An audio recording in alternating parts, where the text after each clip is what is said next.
보시고 함께 읽어보겠습니다. 시작. 하나님의 말씀이 우리 인생의 신호등입니다. 우리가 하나님의 말씀을 삼가 듣고 지켜 행해야 하는 중요한 이유, 하나님의 말씀이 우리 인생의 신호등이기 때문입니다.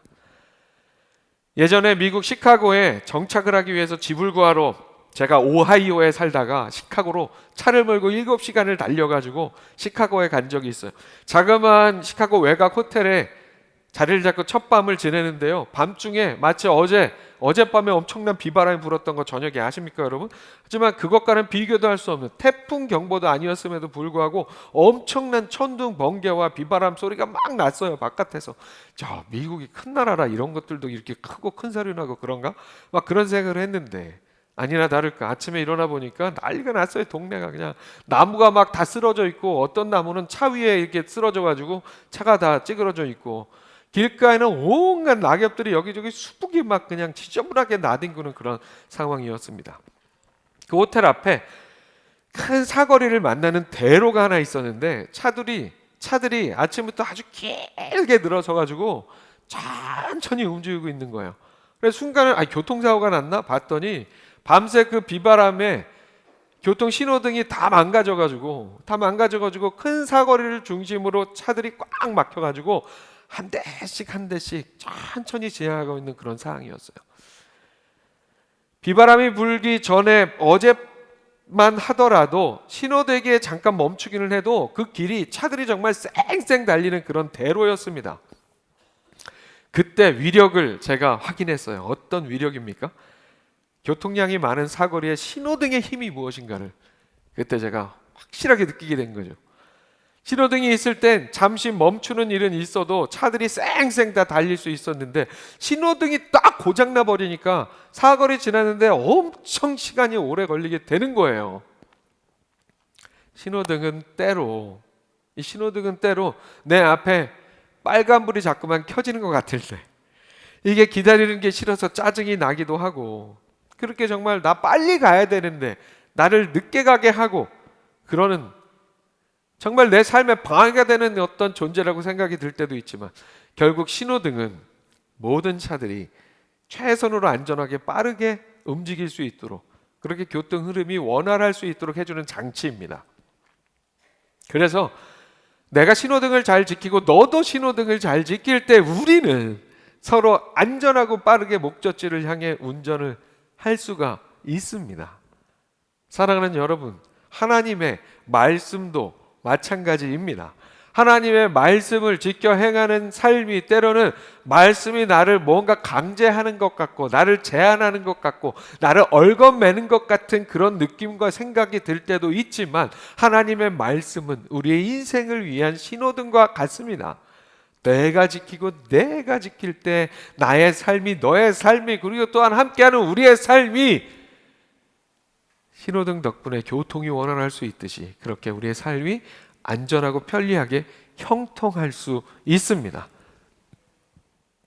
오늘 우리가 함께 읽은 본문이 포함된 신명기의 말씀은 이스라엘 백성들이 출애굽 이후에 40여 년간의 광야 여정의 마무리 지점에 이르렀을 때에 이제 약속의 땅 가나안에서 지켜야 할 일, 그들의 삶을 위한 신호등과 같은 하나님의 말씀이 기록되어 있는 책입니다. 신명기 말씀을 대하면서 우리가 기억해야 할 중요한 한 가지는, 이 말씀이 이스라엘 백성들이 이제 40년의 광야 생활을 마무리하고 드디어 약속의 땅 가나안을 향한 발걸음을 내딛기 직전에 주어진 하나님의 말씀이라는 사실입니다.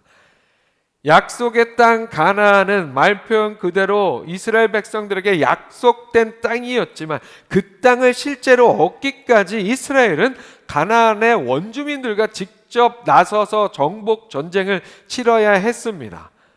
그런 상황에서 이스라엘 백성들은 전쟁을 대비하기 위한 어떠한 손자병법 같은 것을 지금 배우고 있는 것이 아니라 하나님의 말씀을 듣고 있습니다.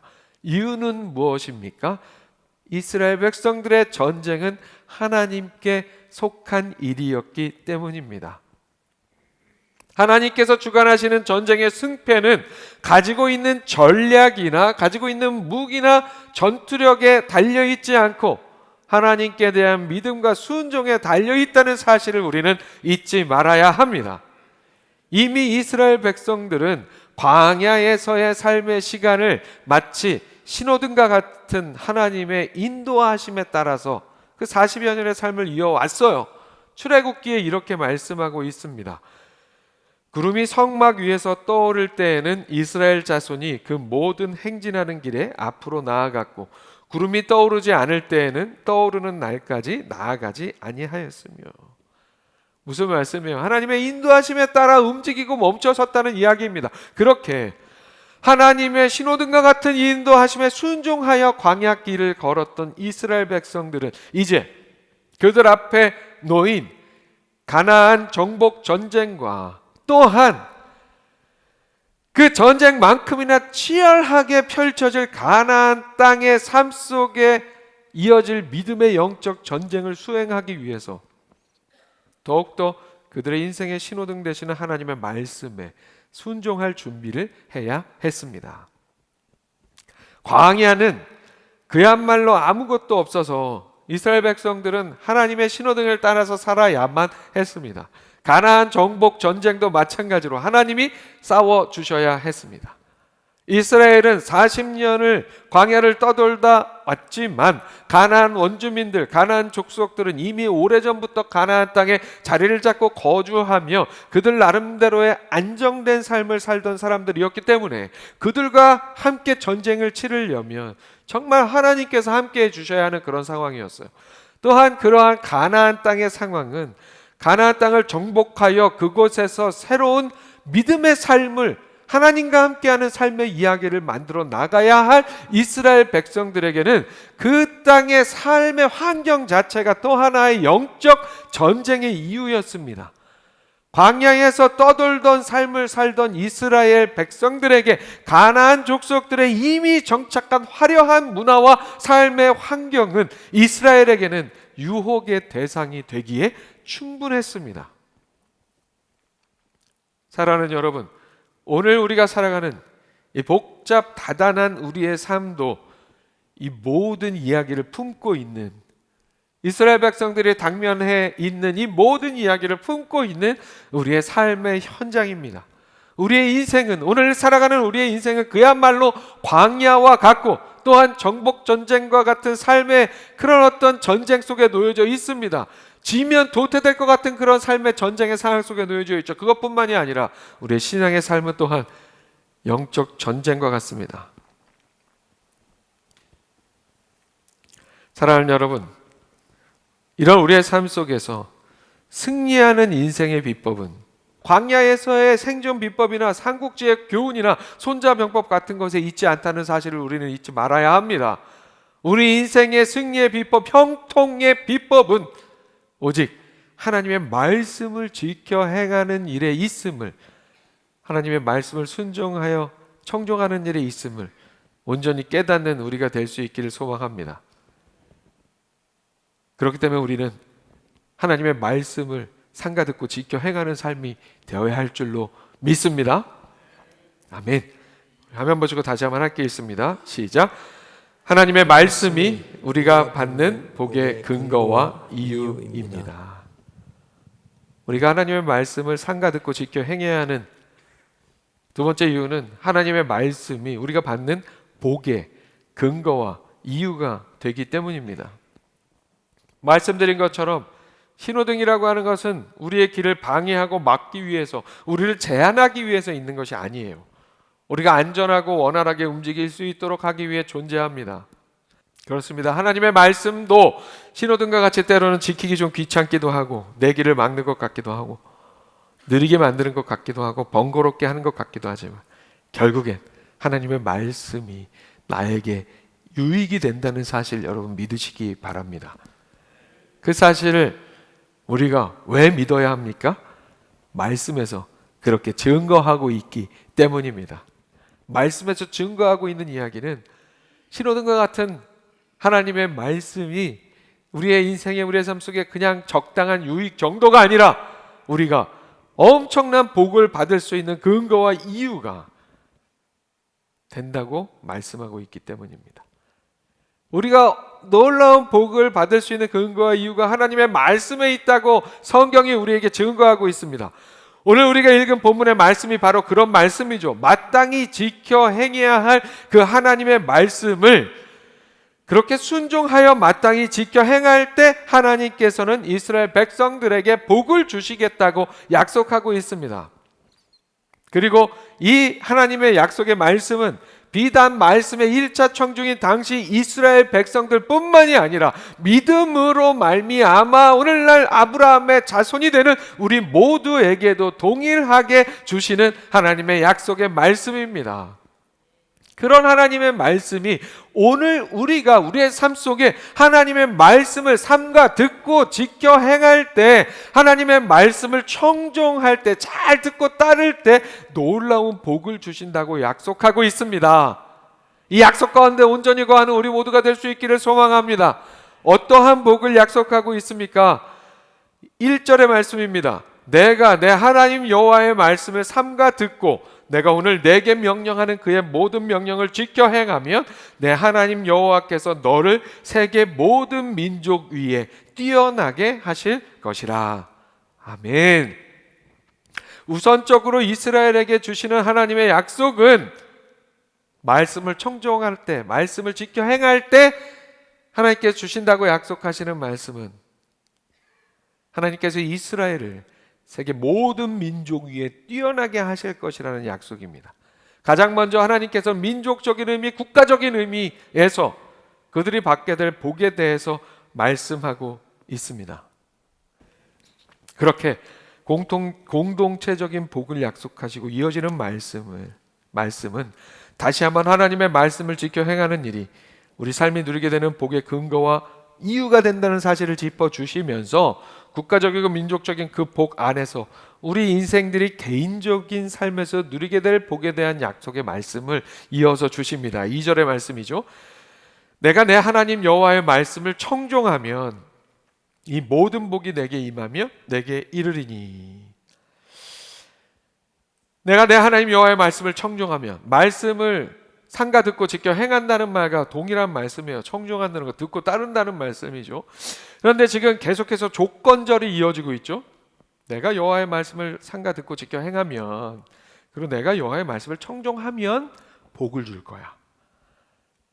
그렇게 만약 뭐 하면 뭐 해준다. 이렇게 조건절이 이어지고 있어요. 그러나 여러분, 여기에서 우리가 나머지 복에 대해서 살펴보기 전에 한 가지 짚고 넘어가야 할 사실은, 조건절로 그렇게 얘기한다고 해서 그래서 그 조건을 우리의 행위가 충족시키지 않는다는 사실입니다. 충족시킬 수 없다는 사실이에요. 사실 우리가 하나님의 말씀을 삼가 듣고 지켜 행하는 일, 방금 읽었던 구절의 표현으로 하나님의 말씀을 청종하는 일, 그 일은 실상은 우리가 당연하게 해야 할 일이지, 그 일이 우리가 복을 받을 수 있는 어떤 공로가 되지는 않는다는 이야기예요. 무슨 이야기인지 이해 가시죠? 등가의 법칙이 아니라는 거예요. 우리의 어떤 행위도 하나님께서 주시는 복의 정당한 값이 될 수 없다는 말씀이에요. 당연한 일을 하는데 하나님께서 우리에게 선물로 주시는 것이 바로 오늘 말씀에 약속되어 있는 하나님의 복임을 여러분 잊지 마시기 바랍니다. 그렇기 때문에 언제나 우리는 자랑할 것이 없는 거예요. 내가 하나님의 복받아 뭐가 잘 되더라도 내가 자랑할 건 아무것도 없는 거예요. 왜요? 나의 공로로 된 게 아니기 때문이에요. 하나님의 은혜로만 된 일이기 때문에 우리가 자랑할 것은 예수 그리스도의 이름 뿐인 줄로 믿습니다. 왜 그렇습니까? 예수 그리스도의 이름으로 우리가 구원을 받아 하나님의 말씀을 청종하여 하나님께서 주시는 복을 받게 되기 때문입니다. 자랑할 것은 오직 예수입니다. 그렇게 하나님의 말씀을 청종하는, 우리가 살기 위한 당연한 일을 행할 때 하나님께서 우리에게 선물로 주시는 개인적인 삶에 있어서의 복의 첫 번째 내용은 다음과 같습니다. 3절이죠. 성읍에서도 복을 받고 들에서도 복을 받을 것이며. 성읍에서도 복을 받고 들에서도 복을 받는다. 이게 무슨 의미입니까? 우리가 어디에 있든지 어디에 가든지 항상 복을 누리게 될 것이라는 말씀입니다. 하나님의 말씀을 청종하면 우리의 삶의 어떠한 위치나 환경과 상관없이 복을 누리게 됩니다. 또한 우리가 어떠한 일을 하고 있든지 우리가 복을 누리게 됩니다. 성읍과 들이라고 하는 이 차이는 환경과 여건의 차이가 있기도 하지만 그 사람이 그 삶 속에서 어떤 일을 하는가의 차이도 있습니다. 성읍에서 어떠한 일을 하는 사람일 수도 있고 들에서 농사를 짓는 사람일 수도 있는 거죠. 우리는 우리의 삶을, 우리의 현실의 인생의 삶을 살면서 우리가 있는 곳이, 우리의 삶의 위치나 환경이 어떠한가에 따라서, 우리의 직업이 무엇인가에 따라서, 그것에 따라서 내가 복 받았다 안 받았다 생각하기 쉽지만 그것들 자체가 복이 아니라는 거예요. 그게 아니라 하나님의 복이 우리의 삶의 환경과 여건과 모든 것을 주관한다는 그런 의미입니다. 우리가 말씀을 청종함으로 이 약속의 말씀이 우리의 삶에 적용될 때 우리가 대궐에 살던 초가에 살던 우리가 어디에 있던 우리가 무엇을 하던 하나님께서 주시는 복으로 진정한 행복을 누리는 삶이 될 줄로 믿습니다. 말씀에서 그렇게 약속하고 있습니다. 이어지는 두 번째 복의 내용은 이렇습니다. 4절부터 5절입니다. 내 몸의 자녀와 내 토지의 소산과 내 짐승의 새끼와 소와 양의 새끼가 복을 받을 것이며 내 광주리와 떡반죽 그릇이 복을 받을 것이며. 무슨 의미입니까? 하나님의 말씀을 청종하는 나의 삶으로 인해 하나님의 말씀을 삼가 듣고 지켜 행하는 나의 삶을 통해 나의 자손뿐만이 아니라 가축과 농작물, 양식의 번성과 풍요로움 또한 따른다는 말씀입니다.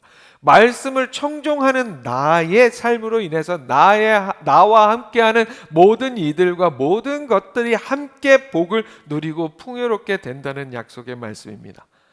하나님께서 주시는 그 복이 얼마나 귀하고 놀라운 복인지 말씀은 하나님의 말씀을 청종하는 자의 광주리와 떡반죽 그릇까지 복을 받게 된다고 말씀하십니다. 제가 하나님의 말씀을 청종하여 복을 받는 삶이 되면 누구나 가지고 있는 핸드폰 다 똑같이 핸드폰 하나씩 가지고 있지만 이게 무슨 살아있는 생물도 아니고 뭐도 아니지만 이 핸드폰이 제 손에 들려 있다는 것만으로, 제가 이 핸드폰을 사용한다는 것만으로도 핸드폰이 복 있는 핸드폰이 될 정도의 그런 삶이라는 이야기예요. 이해 가시죠, 여러분? 참으로 귀하고 아름다운 일이죠. 여러분, 나의 삶으로 내 주변의 모든 것이 그렇게 복을 누리게 된다면 얼마나 감사하고 귀하고 아름다운 일입니까? 하나님의 복으로 인하여 나에게 오는 모든 것이 하나님 안에서 의미가 있고 가치가 있게 되는 그런 우리의 삶이 될 수 있다는 하나님의 은혜입니다. 그런 삶을 누리는 우리 모두가 될 수 있기를 축복합니다. 결국에는 세상 만사가 잘 되고 안 되고의 문제는 우리의 능력이나 우리의 노력이나 그런 것으로 가능한 것이 아니라 하나님께서 복을 주실 때 가능하다는 말씀이죠. 우리가 하나님의 말씀을 청종할 때 하나님께서 주시는 복으로 말미암아 우리의 수고가 헛되지 않도록 풍성한 열매를 얻게 하십니다. 이런 하나님의 복을 언제나 나의 것으로 누려서 내가 하나님의 말씀을 청종함으로 내 주변의 모든 것들이 복받게 하는 우리 모두가 될 수 있기를 소망합니다. 마지막으로 말씀은 이렇게 복에 대해서 약속합니다. 내가 들어와도 복을 받고 나가도 복을 받을 것이니라. 아멘. 우리의 일상생활 자체가 모두 하나님의 복으로 채워진다는 말씀입니다. 집에 들어가는 것과 집에서 나가는 것은 우리의 삶의 일상을 모두 포괄하는 의미입니다. 우리는 그렇게 집에 들어가고 또 집에서 나오는 삶을 반복하며 살아가는 일상을 이루어 가기 때문입니다. 우리가 하나님의 말씀을 청종하면 하나님께서 말씀으로 이르시는 대로 잘 듣고 쫓는 삶이 되면 우리의 모든 일상이 결국 하나님께서 주시는 복으로 가득 채워진다는 그런 약속의 말씀입니다. 복의 근원 되시는 하나님께서 우리의 모든 일상의 삶 속에 함께 하신다는 약속의 말씀이 되는 그런 의미입니다. 이 약속의 말씀 붙들고 하나님의 말씀을 삼가 듣고 지켜 행하는, 그렇게 하나님의 말씀을 청종하는 우리의 신앙의 삶이 될 수 있기를 축복합니다. 말씀을 정리합니다. 오늘 본문 말씀을 통해 우리가 하나님의 말씀을 삼가 듣고 지켜 행해야 하는 이유에 대해서 살펴보았습니다. 그 이유는 명확합니다. 그렇게 하는 것이 바로 우리가 복을 누리게 되는 분명한 방법이기 때문입니다. 하나님의 말씀이 우리의 인생의 신호등이 되어주시고 우리가 받고 누리게 되는 복의 근거요 이유가 되기 때문입니다. 그러나 다시 한번 한 가지 잊지 말아야 할 사실은, 그래서 우리가 말씀을 청종하는 일 그 자체가 우리가 하나님께 복을 받아야 하는 공로요 혹은 그 복의 대가가 되는 것은 아니라는 사실입니다. 우리가 하나님의 말씀을 청종하는 일은 실상은 우리가 숨을 쉬어야 살 수 있잖아요. 호흡을 해야 살 수 있는 것처럼 하나님의 말씀을 삼가 듣고 지켜 행하는 일은, 하나님의 말씀을 청종하는 일은 숨 쉬는 것만큼이나 우리가 살기 위해서는 당연히 그렇게 해야 하는 일입니다. 우리가 살기 위해서 그렇게 해야 하는 일이에요. 그런데 하나님의 사랑과 하나님의 은혜는 우리가 당연한 그 일을 행해도 우리에게 선물과 같은, 선물로서의 우리가 상상할 수 없는 복을 주신다는 말씀입니다. 그런 삶을 살 때 복을 주세요. 그 복 하나하나가 자세히 무엇인가 기대하세요, 여러분. 기대하세요. 우리의 기대를 훌쩍 넘는 복을 하나님께 채워주십니다. 하나님의 은혜 자체입니다. 물론 말씀드린 것 같은, 숨쉬는 것 같은 당연한 일, 당연히 해야 할 그 일이 우리의 삶의 현실 속에서 결코 쉽지는 않은 일입니다. 말씀 당시에 이스라엘에게도 이제 그들이 들어가서 살게 된 가나안의 첨단 문화, 이스라엘의 광야의 삶에 비교해보면 가나안의 그 첨단 문화, 매혹적이고 화려한 종교 문화들 앞에서 흔들림 없이 하나님의 말씀을 청종하는 일이 이스라엘 백성들에게 쉬운 일만은 아니었습니다. 그렇기 때문에 그들이 가나안 땅에 들어가기 전에 이렇게 신명기 말씀을 통해서 하나님께서 이들을 교육시키고 있는 거예요. 오늘 우리의 삶도 마찬가지입니다. 때로 광야 같은 삶 속에서, 때로 정말 이렇게 하다가 내가 지면, 누구에게 지면 나는 정말 도태돼 버릴 것만 같은 치열한 전쟁과 같은 삶의 환경 속에서, 또한 화려하고 놀라운 세상적인 문화와 세상적인 가치 속에서 싸워야 하는 영적인 전쟁 속에서 온전히 하나님의 말씀을 삼가 듣고 지켜 행하는, 하나님의 말씀을 청종하는 일은, 그것이 당연히 우리가 숨쉬는 것만큼이나 우리가 살기 위해 행해야 할 당연한 일일지라도 그게 참으로 쉽지 않은, 녹록지 않은 우리의 삶의 현실입니다. 하지만 그렇다고 우리가 절망하고 손 놓을 필요도 없습니다. 왜 그렇습니까? 우리에게는 성령 하나님이 계시기 때문입니다. 우리가 성령 하나님의 도우심 가운데 나아가면 그래도 쉽지 않아도 여러분 할 만한 이름을 믿으시기 바랍니다. 해볼 만한 일이에요. 해볼 만한 일이니까 하나님께서 우리에게 그렇게 살면 복을 주시겠다고 말씀하시는 거예요. 하나님께서는 우리에게 정말로 복을 주시기 원하시는 분이십니다. 막 복의 보따리를 막 이렇게 쌓아두고 그냥 막 주시려고 하시는 분이세요. 결코 하나님께서 야, 복은 무슨 복을 줘 이것들한테, 골탕 한번 먹어봐라, 이렇게 살면 복 줄게, 우리가 결코 행할 수 없는 일들을 우리한테 제시하시면서 이렇게 하면 복 줄게, 그러면서 우리를 골탕 먹이시는 분이 아니세요. 무슨 말인지 이해 가시죠? 해볼만 하니까 우리에게 말씀하시는 거예요. 그런 하나님의 사랑과 마음 잊지 않고 우리의 인생의 신호등과 같은 하나님의 말씀을 삼가 듣고 지켜 행하기 위해, 말씀을 청종하는 삶을 살기 위해 성령 안에서 애쓰고 힘쓰는 고군분투하는 우리가 될 수 있기를 소망합니다. 그래서 하나님께서 우리에게 주시기 원하시는 그 모든 복을, 말씀에 약속된 복을 온전히 받아 누리는 우리 모두가 될 수 있기를 주님의 이름으로 축원합니다.